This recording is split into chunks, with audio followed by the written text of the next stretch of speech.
Hey.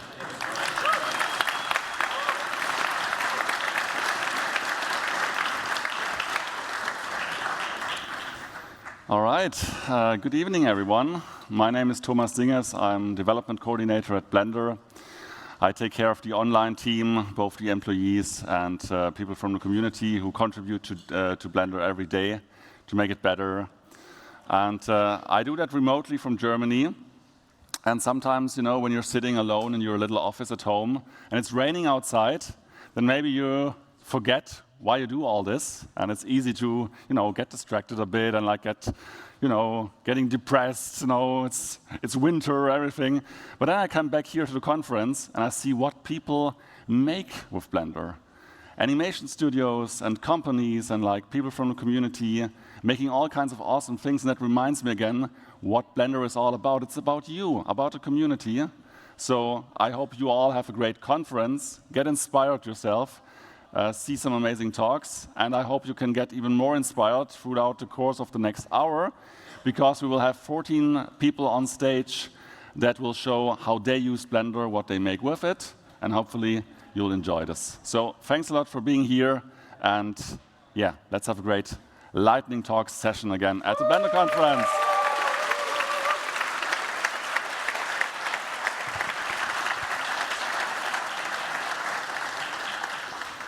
So we'll start the first presentation with Timothy talking about the Chinese Blender community.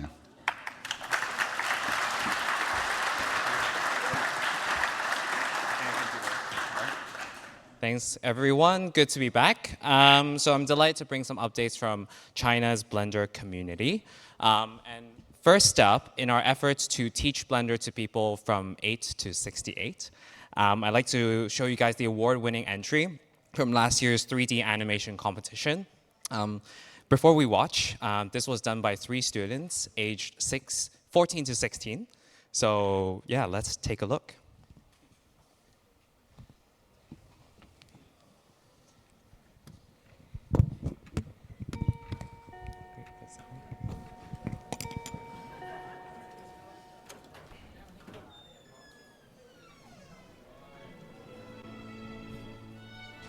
Maybe a bit more volume would be amazing. Thank you.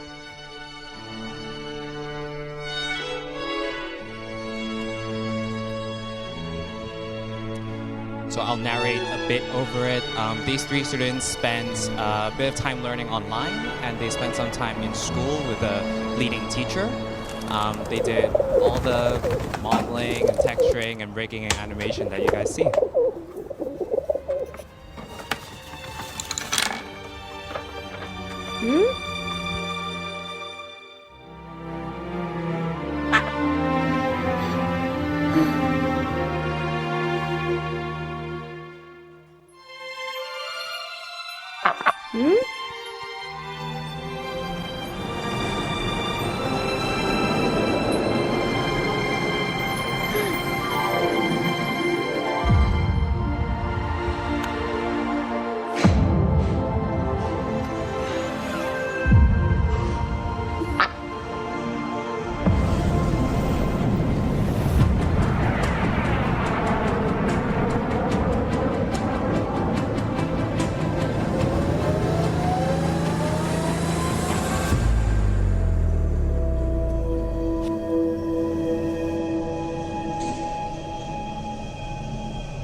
may have messed up the clicker.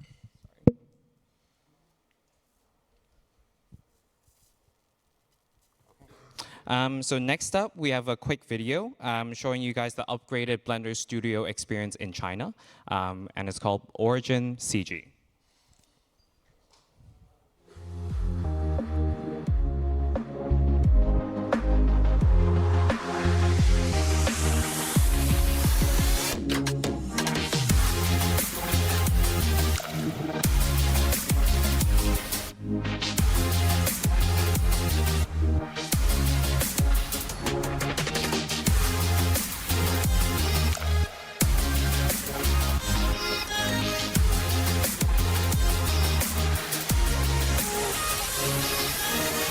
Recently launched the certification module that we worked on with the educators SIG for a while. So if you'd like to learn more, please come to the SIG talk 10 a.m. tomorrow or come to our booth.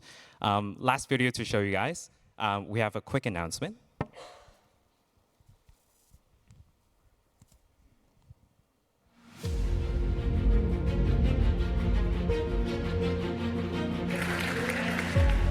Welcome to the Blender Conference. Welcome to the Blender Conference. Blender Conference.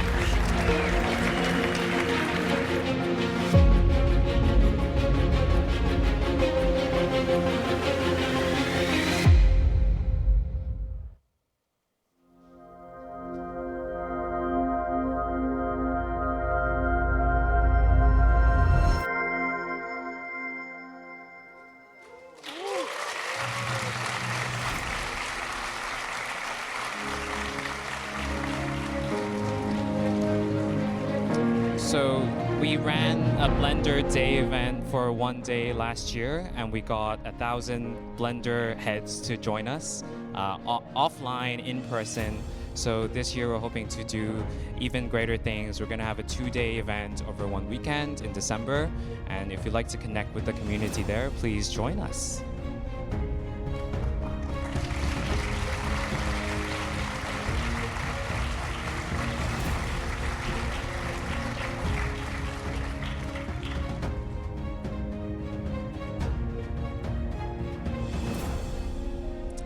See you there.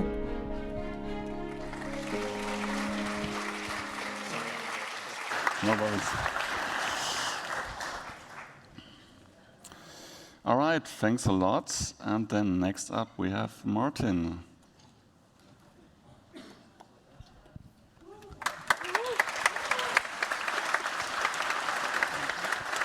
So, hello everyone. Do you hear me? Do you hear me? Nice. So, hello everyone. My name is Martin, and you may... no, that's the video already. So let me switch back to the beginning. And you may know me because of some of my courses for CG Boost. Not CG Cookie, CG Boost. And 2 years ago, I actually presented here my short film, historical short film called Heroes of Bronze. Ever since, I've been continuing working on this project. But one thing dawned on me, and that's that suddenly I just stopped liking the realism of it, or the realistic art style. That somehow I didn't like chasing realism, that whatever I did, all those characters in the films were always like falling into the uncanny valley problem. And so, inspired by previous BCON, as a lot of us did, probably because of Project Gold and, for example, also Tony Mortero and his Project Solo, I was inspired by that, and I decided to experiment a bit with a painterly style. And I set myself a self-imposed deadline to hit this Blender conference and to finish up a new video for my Heroes of Bronze project in that NPR style. And yeah, this is where I want to play it for you. So hopefully there will be audio. No, there's no audio.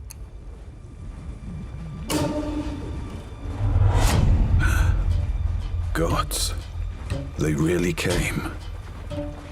Good. Come, friend.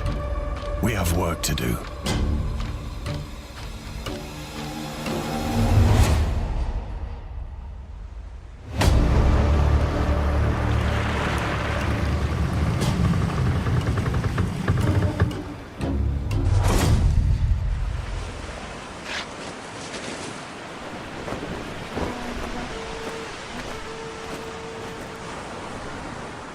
So, this is Greece. What a shithole.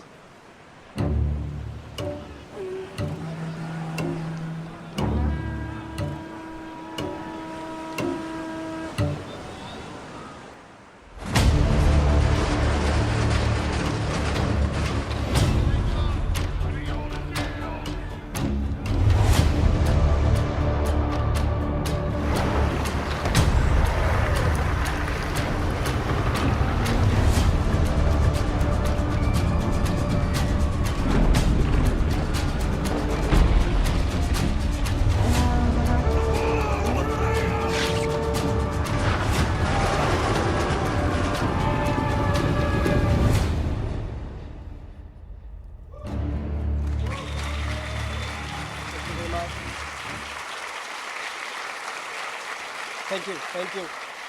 Thank you. Thank you very much. I'm just starting with this style, so this was an experimentation that I did in 3 months before this conference, but I want to go further with the project and maybe make a TV series. So any help is so much appreciated. We can talk afterwards or just send me a message. So thank you.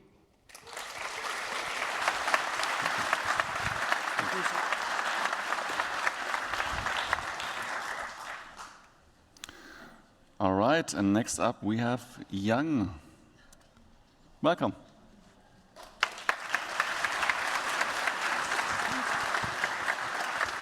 Hello. Okay. Hi. Good afternoon, everyone.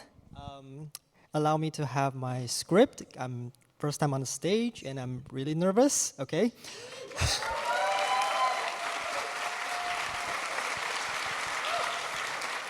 So, my name is Yang, and I'm a 3D artist from Taiwan. And today I'll be sharing a small real-time interactive experience I made with geometry nodes.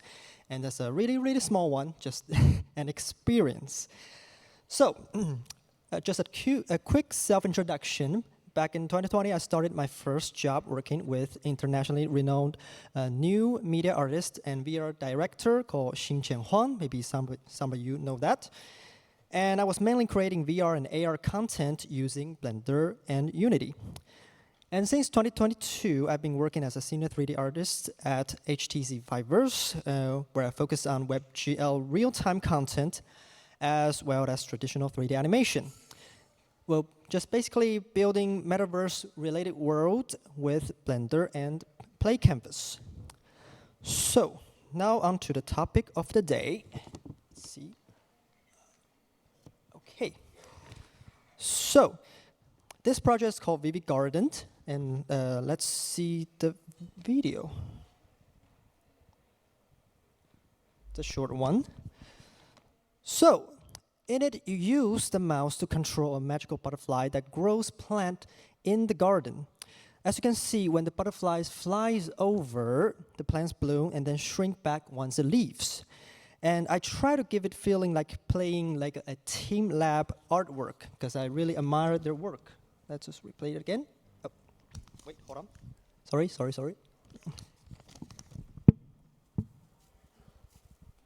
Okay. So, and also in this work, I believe Blender has a huge potential to shine in the real-time interactive art and games.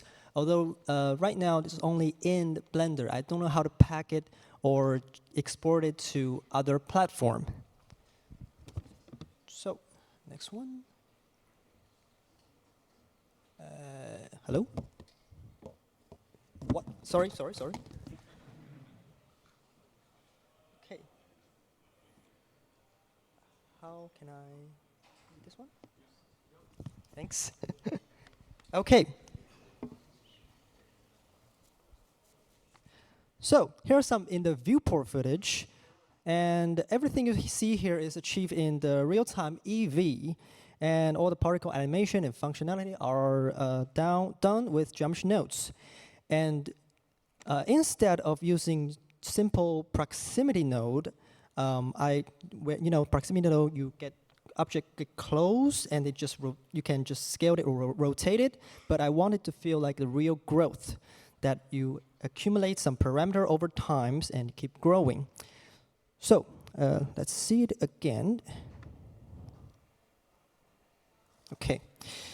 So I can imagine extending this project in the future, like I can adding some, using geometry nodes to create some procedural walking animal, and the feet will also give this effect, like walking on a magical garden or something that combined with this effect, it could be really cool. So, next up, let's see. Hello? Okay, you know what, it's fine. Okay.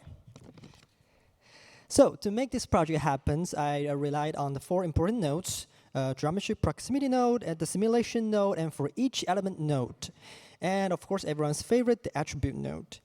The proximity handles the butterfly's distance detection, and simulation node drives the growth effect, and also the leaf you see has its own geometry node setup, so I have to use for each element node. And attributes just used for all the data to store and passing around data. And at last, I need to give the credits to a YouTube channel called Chooks. I think I'm pronouncing it right.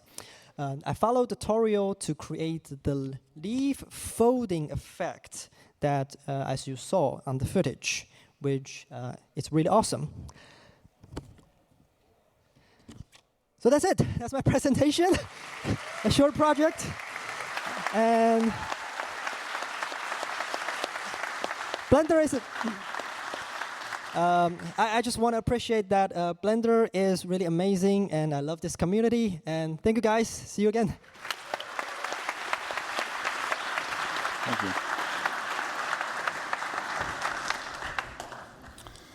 All right, thanks a lot.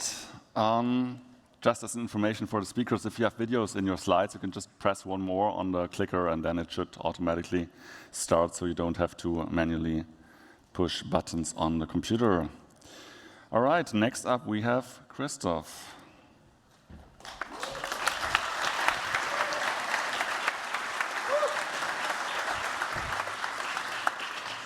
Hi, my name is Christoph. Some might know me as a developer on the animation and rigging module of Blender. What most probably don't know is that I used to be an animator like you until I took an, oh, hey, you can code to the knee. The thing is, I still really love animation. I just don't get to do it very much anymore. And that's where animation jams come in. So you might be wondering, what is an animation jam? If you know what a game jam is, this might sound familiar, but it's an event where you are in a small team and you have 48 or 36 hours to create an animation for a given topic. So I love animation jams. I've participated in a bunch of them. So you might be wondering, what can you do in such a short time? Well, you can tell a tragic story about a banana committing suicide over the forbidden love to a pair, which society doesn't tolerate.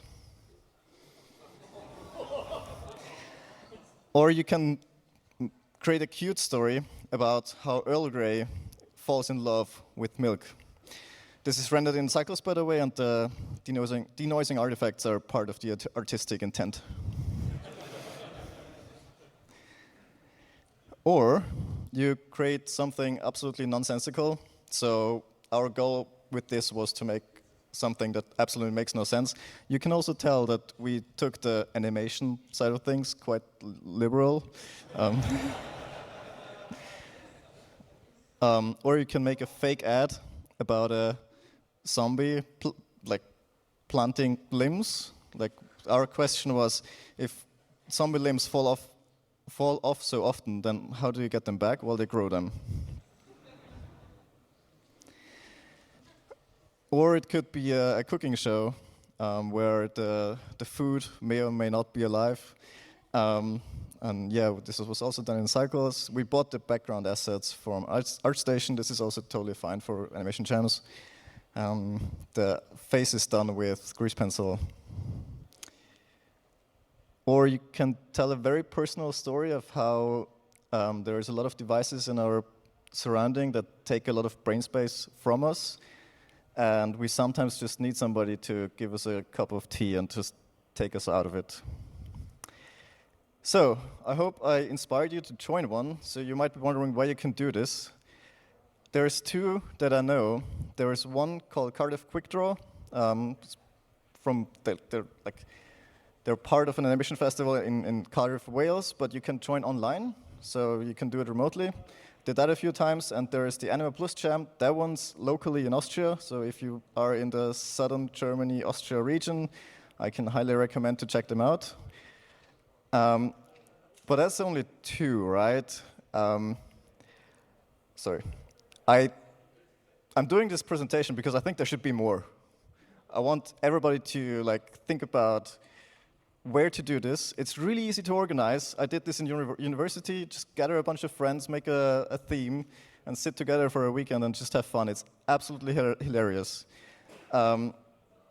That's it. If you want to see the full versions of what I did with audio, they're on my website, so go check them out. Thank you.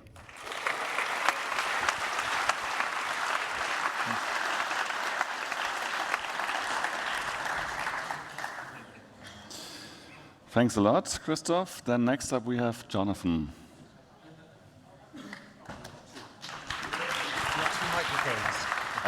No, we don't. Sorry, can I borrow yours? Yes. All right. Hello, everybody. Hi. It's great to be here at the Blender conference. We were hoping to have two microphones, so we're going to have to kind of jump back and forth a little bit. I hope that's okay. Anyway, so hello. I thought I'd introduce ourselves. He's John. And he's John. And we are Gecko. And we do this.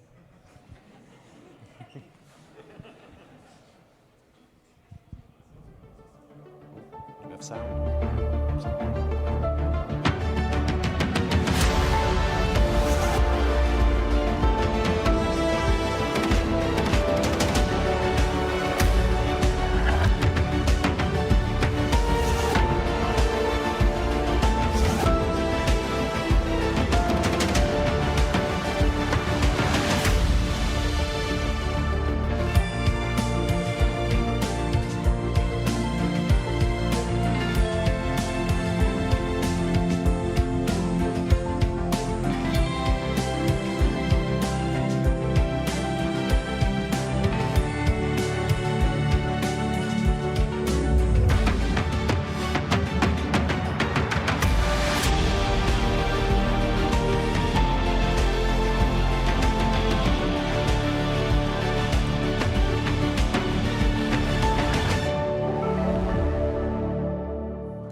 Thank you. And we love Blender, and we use it way more than people ever expect. Thanks. So here are a few of our projects. We'd like to talk about a few of them. We've got every single project here for all of these brands were all done exactly with Blender and almost virtually nothing else. We absolutely love working with cycles in particular and combining that with Eevee. So yeah, here are some of the brands that we've been working with. And our purpose here today is to say hi, and we want to try and meet as many artists, animators, generalists to hopefully join our squad, join our team, and make cool stuff for cool people. So here's an example of one of our projects for Virgin Galactic, which is melding together cycles as well as Eevee together. So the craft and the volumetrics inside, showing all the intricate details inside the craft, that was all done in cycles. And then Eevee did all the laser effects and the smoke surrounding it. Moving on to something completely different, we do a lot of work for drinks brands, as you saw in the showreel. We absolutely love doing dynamics, rigid body simulations, fluid simulations, trying to blend photoreal visuals with kind of incredibly bizarre and silly visual effects and animation and the dynamics in particular.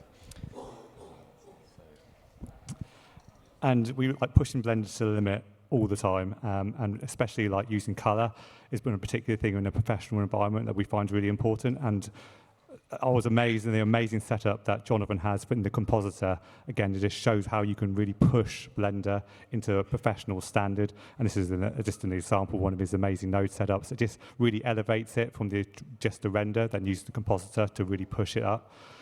There are occasions where, not many occasions, that we can't do what we want to do in cycles. And on those occasions, we sometimes go and use Octane to render things out. Use cases for that would maybe be occasionally when we just want that little extra of glass. Again, we're doing lots of stuff for luxury brands, and glass is very important and how that looks. So we tend to use Octane for those sort of projects. But again, we love to do that. And in this project, again, seen for Virgin Galactic, this was a mix between EV and cycles, but also there's occasions where Octane becomes useful just for that extra dynamic range, and that's mostly because of ACEs. So we're extremely excited to hear that Blender 5 is going to have more ACEs in there. So we're really looking forward to seeing what that looks like. I'm excited to see that. Thank you very much. Come join us. We'd love to meet you. We're looking for artists, animators, generalists. You don't have to be called John, but it definitely helps. Please come and follow us, gecko.animation on Instagram. Visit our website as well. Some of our idols above there. Thank you very much. Thank you. Thanks.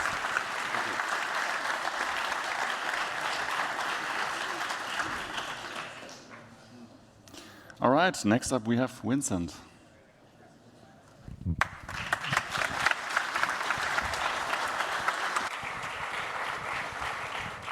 Okay, hi, my name's Vincent Burmeister.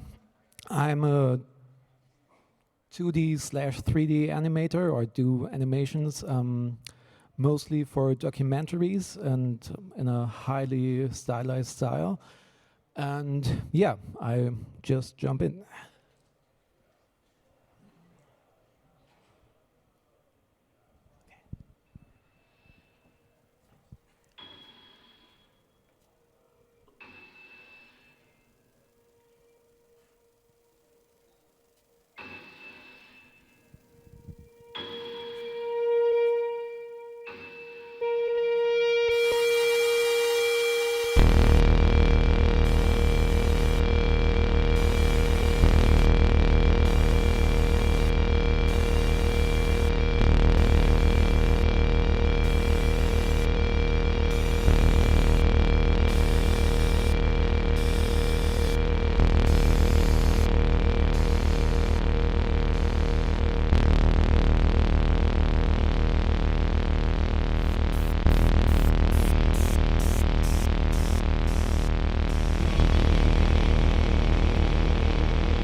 Thank you.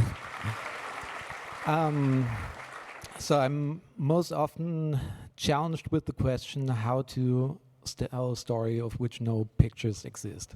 So that's mainly why production companies come to me and say, okay, we do this documentary for ARD or ZDF or something, but there's no photographs or anything, so we need animations. And so I come from a comic book artist or illustration background, so I love graphic novels, and I about 2020 I started to get them moving.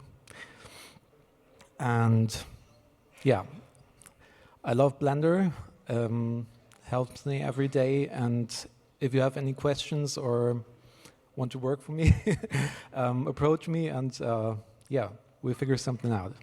Thanks a lot.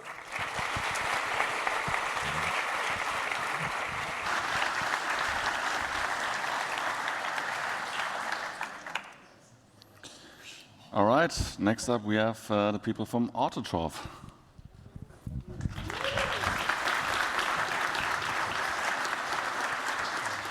Hi. Hello. I'm actually holding this. Now I'm not. Hi, how are you?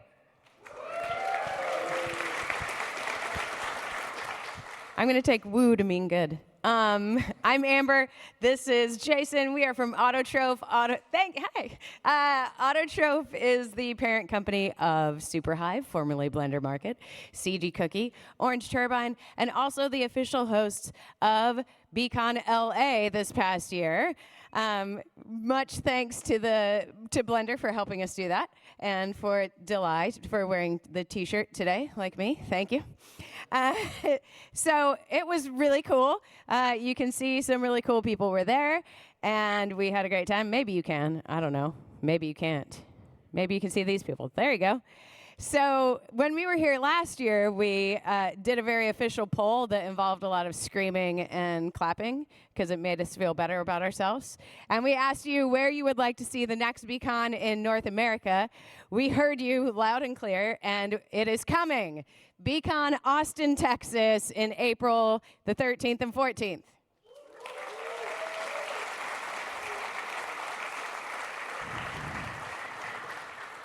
Austin's weird. I don't know if you know this. It's their motto. They also like monkeys like us, so that's good to know.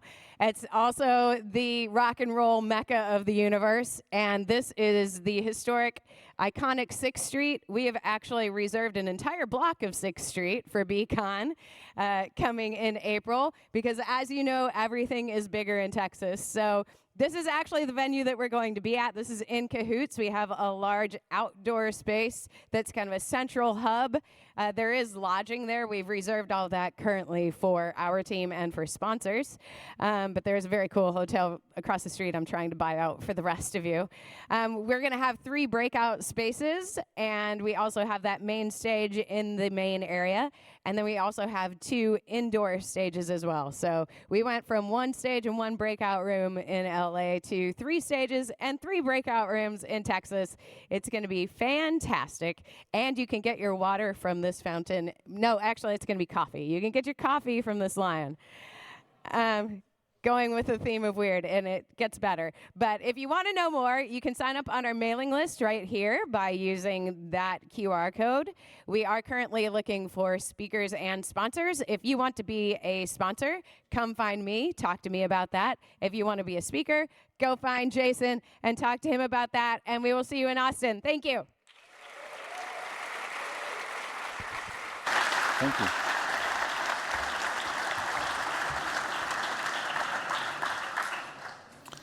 All right, next up we have Nathan.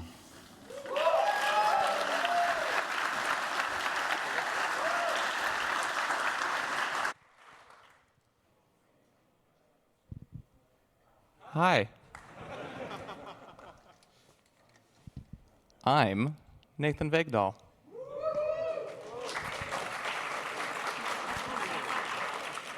I do not deserve that applause. This is the CIE chromaticity diagram.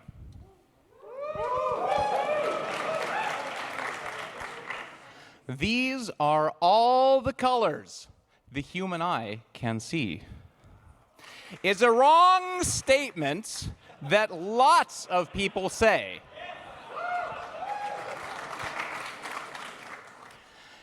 It is not a diagram of colors, and it is not all of the not colors the human eye can see.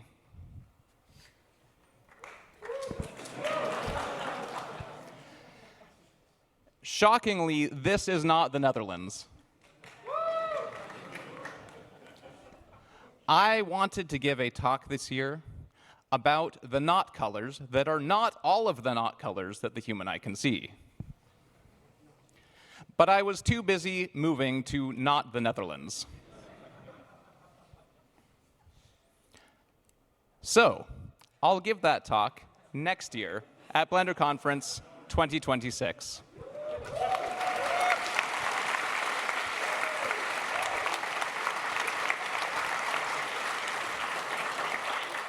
See you there. Thanks.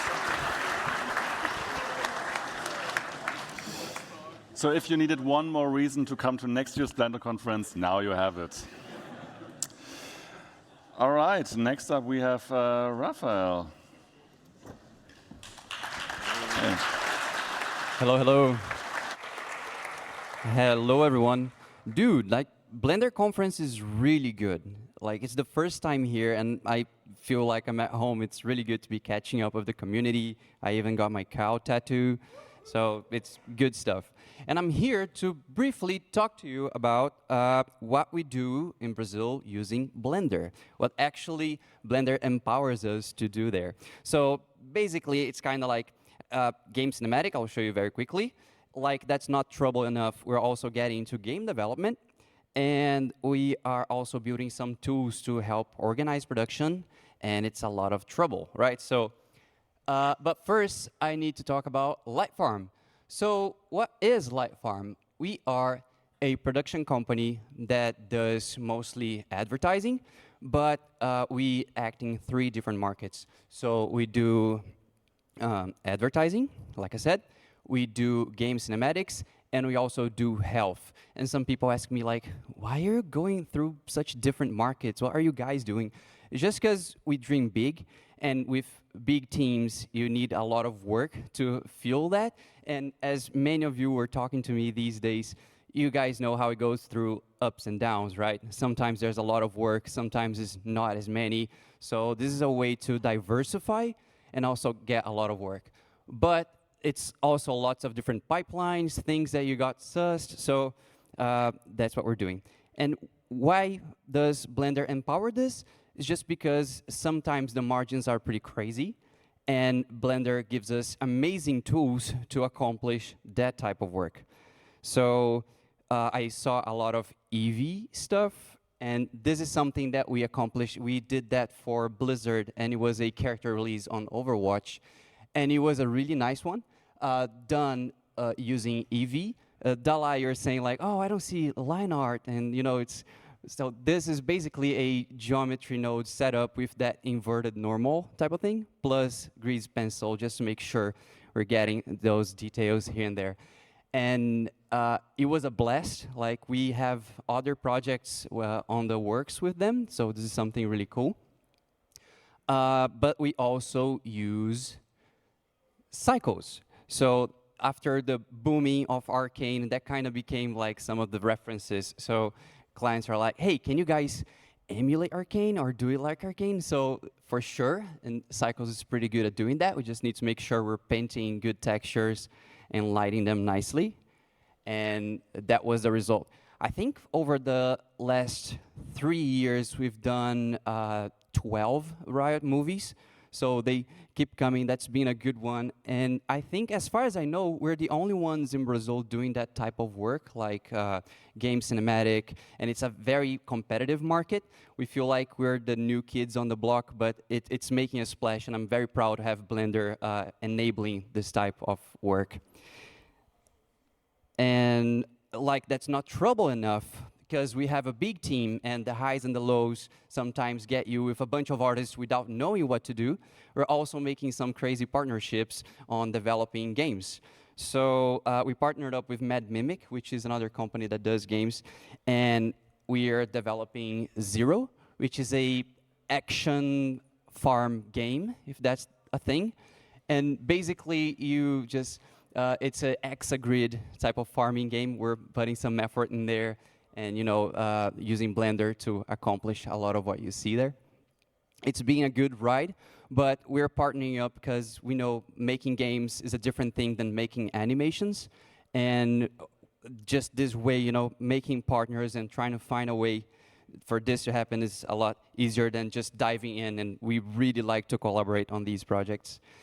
And like one is not good enough, we're also working on another one, which is the Blorbs project. This is more of a roguelike. It's still on early phases, and we're working on a prototype.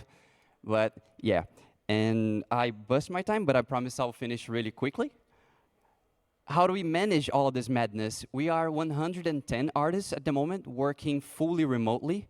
So it's a lot of people doing a lot of stuff. And we were doing the math, like, okay, so guys, how much do we pay as microservices? So ClickUp, Trello, whatever, just so many microservices to get it all going. So is it worth it if we started to work on our own product and making sure that we can organize production instead of paying all of this money to third parties? And because one of our partners is actually from the background of software development, he was like, yeah, let's give it a go. So it became another project. But one thing that I'm happy to say is that it definitely paid off. We are 1 year in, and now we use this software to do the bidding processes, organizing productions, and also, getting the tasks and all of the talking through them. And of course, time tracking and making sure that we're allocating all of the resources at the right place. It's a bit of a madhouse, but it's paying off really nicely. We still have some troubles to figure out, and I think that's my reason of being here, like trying to show you guys what we're up to and what we're doing. We still run through some trouble. So, finding talent that is already proficient ready in production and is using Blender is some trouble for us. So we use Maya in many ways just because we can't find people using Blender to animate. So this is a bit of an issue. Maybe you guys are animators here and you can help out. Implementing Grease Pencil is something that's supposed to be a no-brainer for us because we're doing a lot of 2D animation. But we still haven't gotten there, so we're using Toon Boom. Why do so? It makes no sense. Going through those high and lows, because when you get a big team, when you are not working, it's just the payment checks is just a lot of stuff.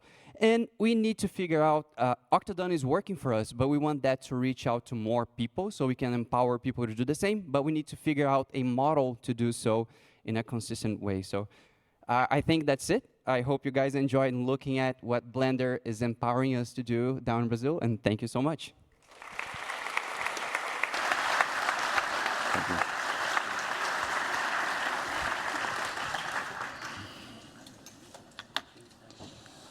All right, next up we have Pirmin.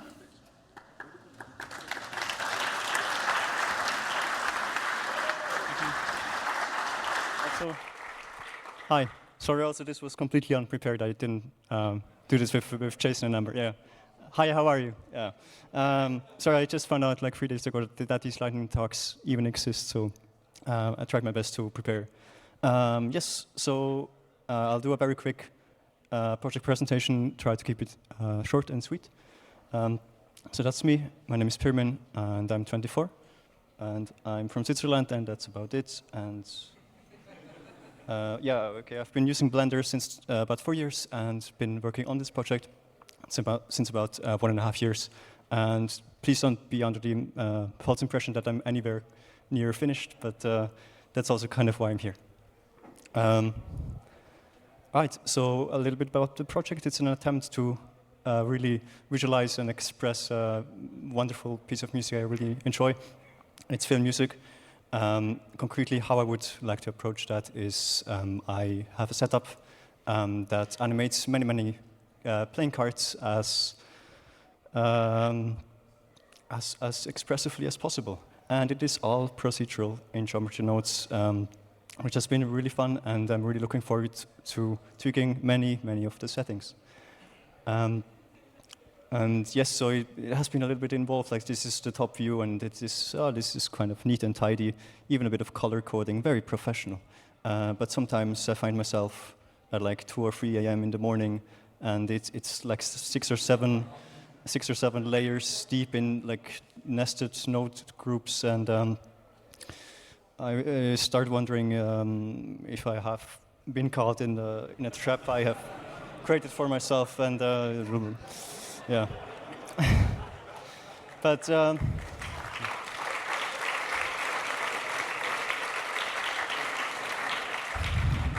so, but I'm quite pleased to say that occasionally I did find the bug and debugged it.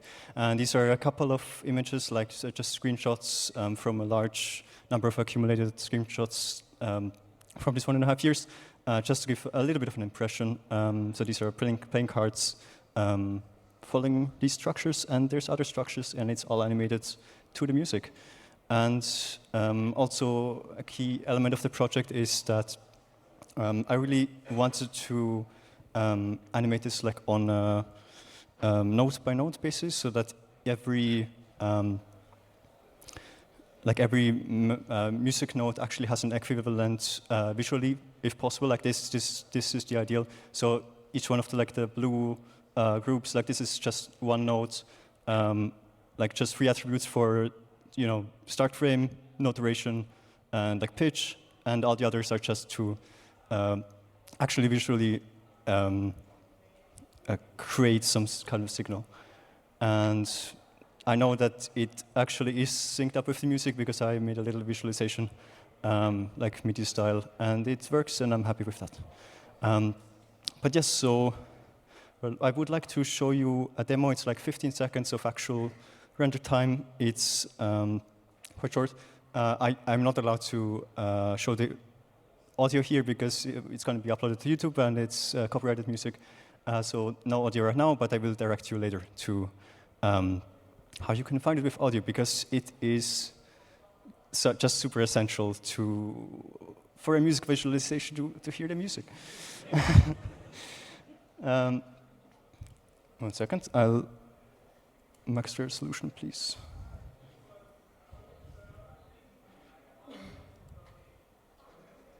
Okay.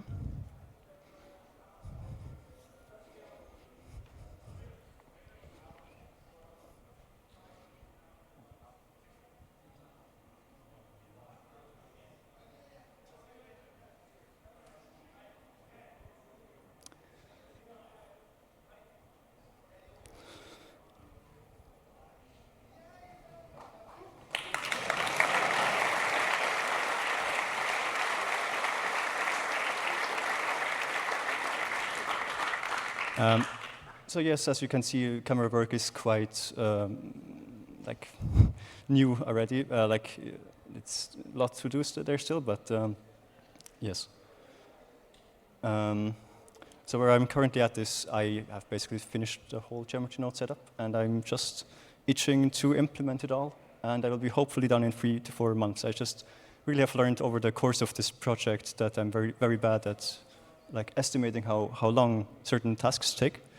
So fingers crossed there. I'm also kind of optimistic though, because I know implementing the system is much more time consuming than actually just applying it. I mean, basically I've rigged everything, I just need to animate it.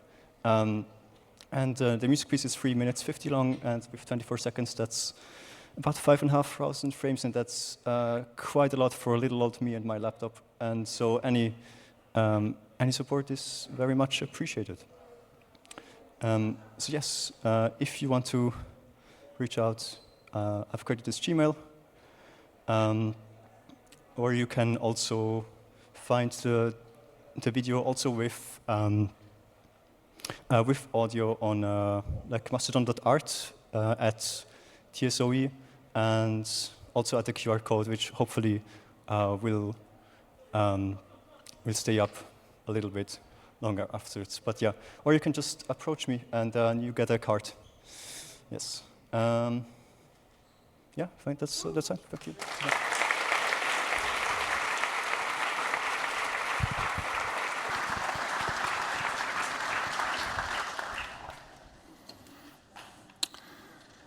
All right, next up we have Alex.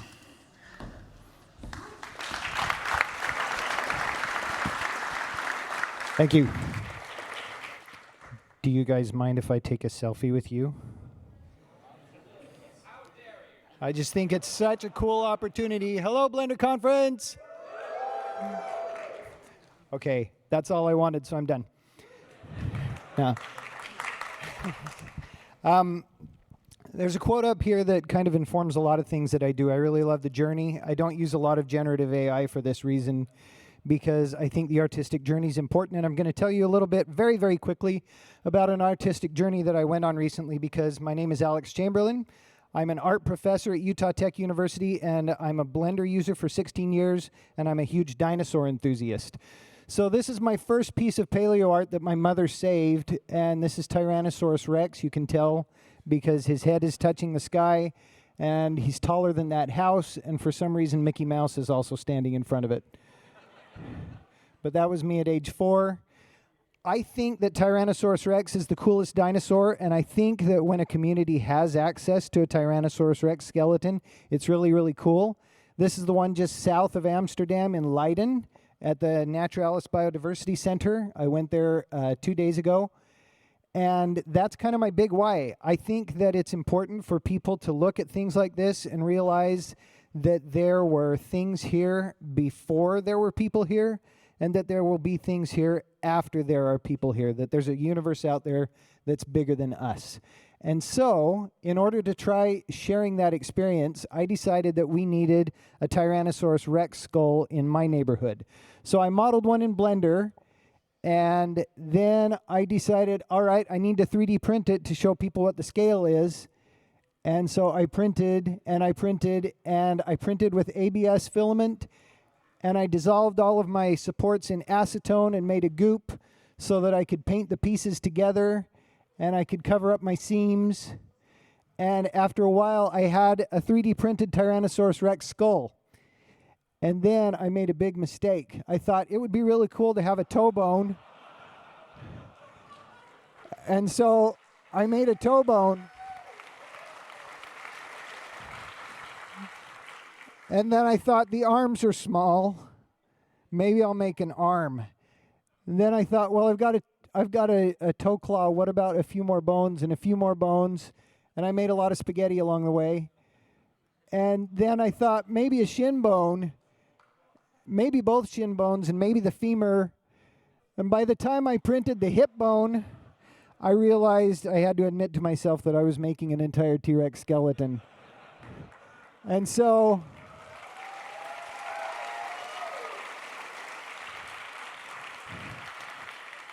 I did. And I painted it, and everybody that saw me posting about it on social media just said, "Where are you going to put that thing?"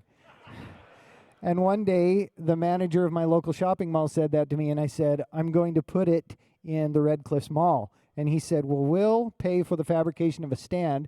So a company called FX Lighting put their geniuses to work, and they fabricated and welded a stand for it. And then we put it together in the mall. It took about 3 hours.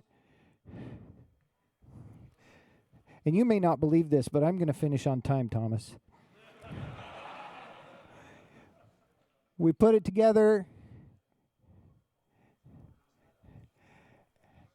And this is what it looks like now. And I just think it's so cool to have a T-Rex.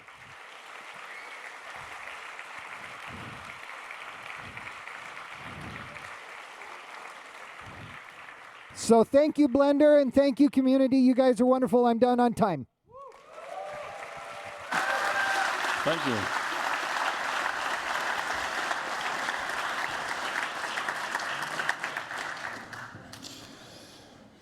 All right, then next up is Yiming. Is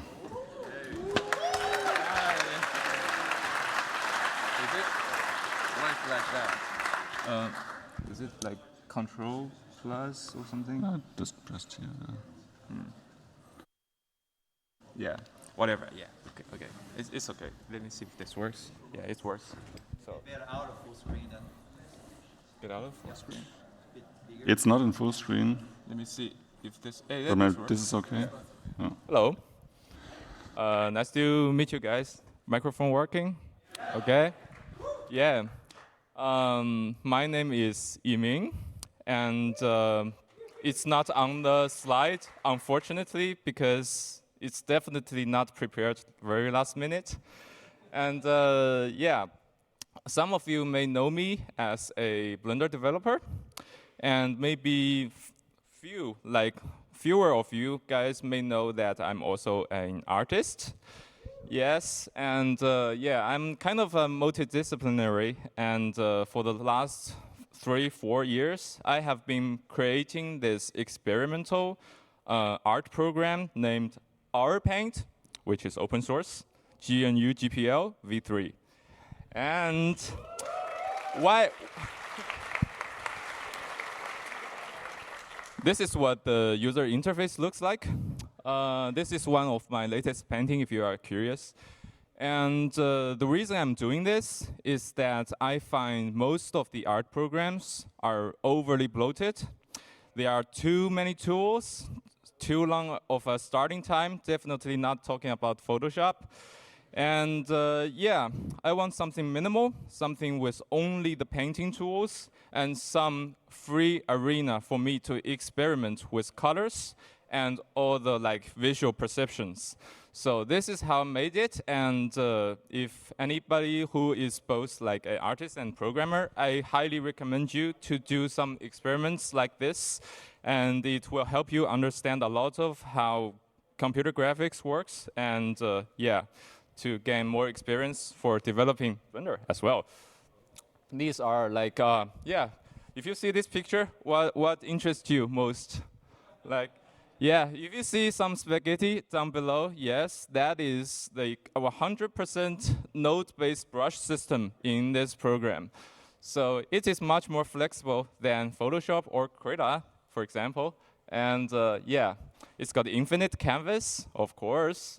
It's got very advanced true pigment mixing, which the canvas doesn't store RGB value. It stores spectrum information and then convert it for display. This is kind of an experiment I was working on, and it may be one day available to Blender in one way or another. I'm still looking for it. Yeah, it can do opaque and transparent mixing. And also you have this kind of realistic saturation, just like you do with real pigments. Yeah, node-based brushes and accurate color management. Definitely not trying to steal Nathan's 2026. Yeah, but it will be a very interesting topic for artists and programmers to discuss together, because we see color maybe one way and programmers see values in a different fashion. So what I recommend is that programmers and artists work together and try to bridge this gap of understanding. And this is what my main purpose of making this program is to show you guys, programmers and artists, we can work more tightly together. It's not a very big gap that we have to be separated. And with this kind of mentality, your studio will become more successful in the future. So if you are curious on trying out this program, you can go to my website, take a picture, or you can see this suit, come to me, I will give you a business card with my original art, and have fun.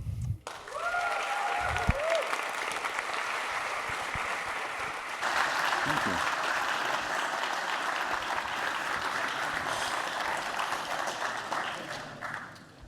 All right, we have 2 more left. Next up is Kyle.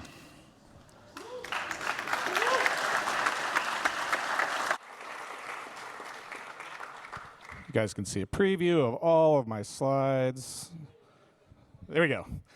Hello, BlenderCon. My name is Kyle Johnson, and I'm not an artist. I am a research engineer, but try to do things that are creative and try to do things that are somewhat visually appealing. So today I'm going to talk about splatting in the sandbox. That is a super weird title. What does that mean? So I want to talk about Blender as a sandbox for 3D Gaussian splats. And when I was putting together the content for this, I thought, well, actually, Blender is a sandbox for 3D everything. And it's not really just 3D everything. We learned about audio clips, which are 1D, and obviously it's 2D animation with Grease Pencil, 3D, of course, and now 4D because of animation. And I hear that with version 5.0, we're going to get that fifth dimension. So that's going to be a big feature coming out. So I want to talk about, what is Gaussian splatting? What is that technology? I don't have time for that. This is a lightning talk, so I'll talk about what it's not. Splats are not meshes. You can kind of emulate it a little bit with shaders. You can kind of emulate it a little bit by squishing spheres and moving around and rotating them, but it's a fundamentally different mathematical object. Also, they're a little bit closer, but splats are not point clouds. We do encode position information, and we can maybe attach attributes to it, so we can maybe emulate this, but it's still a kind of a fundamentally different way to interact with the renderer. So we know what splats are not. Let's figure out what they're good for. Like, why do we care about them? So 2023, Gaussian splats came out as a way to really speed up neural radiance fields. Instead of like this really complex, highly layered neural net, we're just going to position objects in 3D space and then train it so it looks like the images. And I can talk a lot more about that, but we're going to keep on moving. So it's not only good for rendering, but it's also good for how do you recolor it. If you're going to do 3D Gaussian splats underwater, you have to take into account a bunch of different physics, the different index of refraction, the things that move and colors change. And then if you have a motion in your scene, you also need to keep track of that. So we have now not only 3D Gaussian splats as ways to encode rendering, but ways to encode physics and how things move and how things attach to each other. So Gaussian splats are kind of like this fundamental mathematical object for rendering and for physics and how they interact with each other. And there's also Gaussian splashing, which is a way to model water and model fluids with the same fundamental mathematical object as we're using for rendering for 3D Gaussian splats. So now we know what that is. Let's talk about Blender. Blender is like this universal sandbox. We've seen a ton of things this week and last year at BlenderCon. You can do all sorts of animation and VFX and game assets. That's what it was kind of originally designed to do. But you can also do 3D printing and industrial design and automotive and scientific visualization and physics simulations, archaeology, architecture, digital heritage, paleontology we just found out. Medical imaging and biology. It was a fantastic microscopy nodes briefing a couple of hours ago. So it's this universal 3D do anything sandbox, and it's fantastic. It's free and open source forever. The community is also free and open forever. It's inclusive and diverse and international and welcoming and collaborative, and it's accepting and encouraging. And remember that when I play my film at the end of this, that you guys are really, really encouraging. And it's also a sandbox that can, you can use it to reconfigure the sandbox. So not only can you build whatever you want in it, you can rebuild the sandbox. So through Python, the API, and import BPy, add-ons, extensions, themes, and you can even fork the code, completely recompile it, put whatever you want literally within Blender. So we need a path to 3D Gaussian splats as a primitive object in Blender. I talked about SkySplat. It uses external tools and brings them into the Blender environment. And we also learned about OpenUSD is working on a 3D Gaussian splat standard, but we still might need to treat Gaussian splats differently and think about how to bring the power of Blender and geometry nodes and all of the different node-based systems to Gaussian splats. So I just want to take a second, and I'm going to be over time, but I want to dream about using geometry nodes to do the actual training, what you guys saw yesterday in the Brush app, in Blender, in geometry nodes. And we can dream about that because to do that, you need to move around the different points, and you need to transform them. And you also need to do complex like linear algebra and mathematics. And then you also need to attach attributes to the different points and move them around and keep track of those as you're training. And it looks like we have all of these things. We have all of the makings of 3D Gaussian splats in Blender and doing the training. So I hope to come next year with an example of this, but if you want to beat me to the punch, let's collaborate and let's figure out how to get that done. So I'm going to leave you guys with a little example of what you can do with 3D Gaussian splats today in Blender. And if we could get the audio, that'd be great.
Thanks, everyone.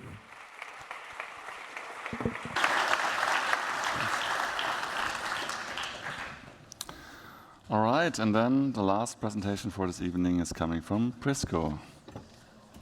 Thank you. Welcome. Hello, everybody. I'm the last one, so no pressure at all. My name is Prisco. I'm a Blender user since 2017. Actually, before we start, I would like to help me to break the ice. Shall we sing together? Yes. Yes. Let's do a test. I do something, you repeat after me. Eyo. Eyo. Thank you, way better. Now, I'm a Blender user since 2017. In 2019, I've been here presenting a short movie that probably nobody remembers. It's still in the making. Give me just another couple of years. But tonight, I'm here to present my experience with the Dutch school. Since 2019, I work by the Grafische Lyceum Utrecht. It's a secondary vocational education. And since the day one, being more experience in Blender than my colleagues, I try to push Blender inside every project. A design of a shop, okay, use Blender. Or a magazine, use Blender. And other question came, and the answer was always Blender. During the years after, I always thought, what can bring a school to decide to leave the licensed software of the competitors, so to say, and move to Blender? What can make this step possible? And I questioned myself during my work in the school. Years passed, I got more tasks. And straightforward to 2024, at some point I was walking in the corridor, and I saw in a room students, a teacher, a big screen with a Blender UI. Oh, okay. Next room, other teacher, other students, and again, big screen with Blender. What's going on here? In the corridors, students were playing or making props with Blender. Now, we know the Blender UI, so even 3-meter distance, that's Blender. What's happening here? Well, it happened something really interesting. My school decided that was time to leave the idea of licenses that comes always back when the students get a diploma and has to pay by himself, and they move to an open source software, which all know which one it is. And they decided to make lesson material about Blender, tutorials about Blender in Dutch. And way more students started using Blender in other 2 departments, game design, real-time graphics. And what I would like to show you tonight, it's something that I found really impressive for my experience. But before, hey-oh. That's nice. Now, from this point is really nice. It's a nice interaction. Now, keep in mind this is a showreel of 1 minute. It shows a project of 4 weeks done from first-year student or second-year students working for the first time in a group. We're talking 17, 18, 19. Using Blender during the week, never 8 hours in a day. So I hope the video starts, otherwise I'm going to faint. Yes.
Thank you. Well, we have good students and we have passionate teachers. Now, the conclusion of my speech is our students go abroad to have international internships through the Erasmus programs. So if you think you would like to use the talent of our students and train them to enter in the market, just reach me out. I will help you with the program. Just one time. Hey-oh. Hey-oh. Hey-oh. Thank you. Good night.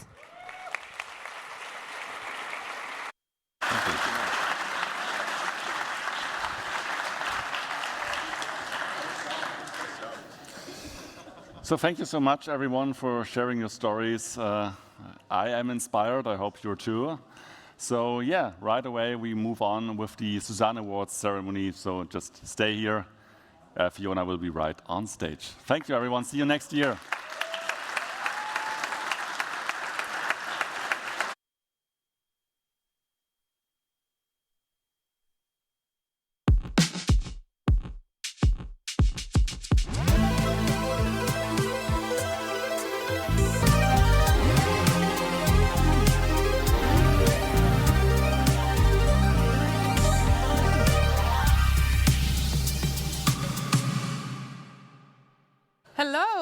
Hello, everyone.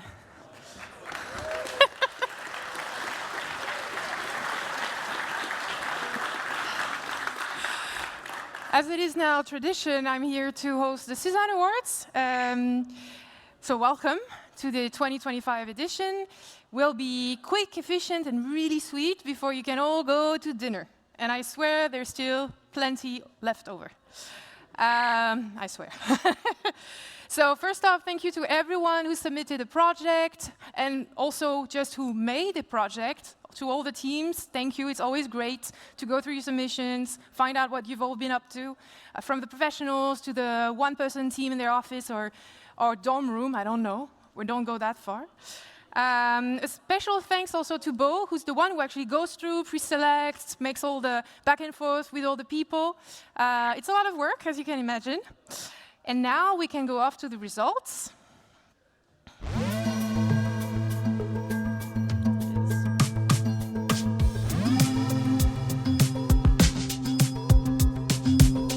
And for Best Animation, the nominees were... So there were the Skeleton Crew, the Mannequins, Phenomenal Battle, and Catchy. And the winner is... Phenomenal Battle by Tom Valentin.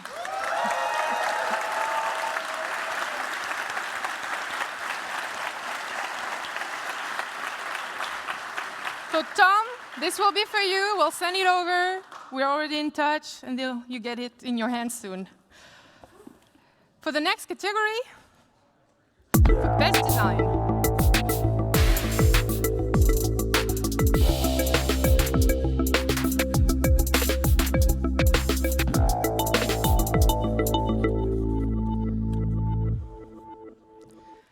And the nominees were Singularity, Symbiont World, Proximity. And the winner is Singularity by Milo Chiavarino. If Milo can join me on stage. Hi. Here's your Suzanne. You can have the box if you want.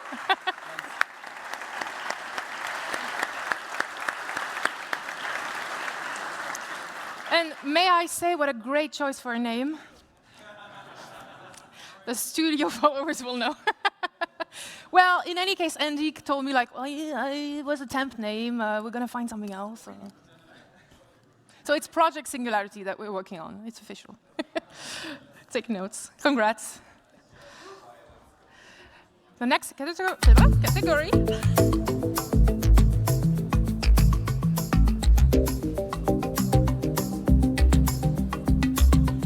For the best shorts.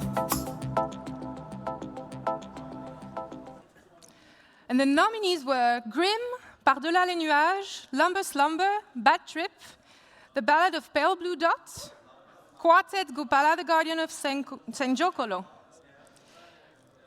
And the winner is...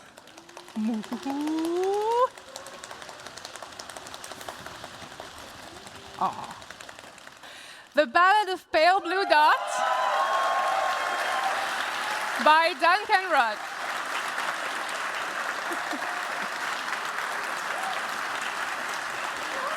Congrats. Here's your Suzanne.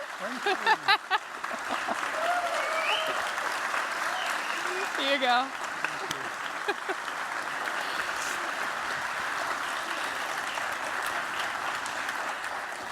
Thank you again to everyone. It's so nice to have some of the filmmakers in the room, some of them coming from other countries, especially for this. And also you should know that the little interstitials we make also at the studio. Bo and Hjauti worked on them with some sound added afterwards. We have a bit of fun with those icons, and you might have seen. But yeah, that's the end for the Suzanne Awards. I'd like to thank you all for coming, staying, voting, watching, and submitting, all of that in different order, of course. And I hope you all stay creative, share it with us next time, and until then, have a great conference.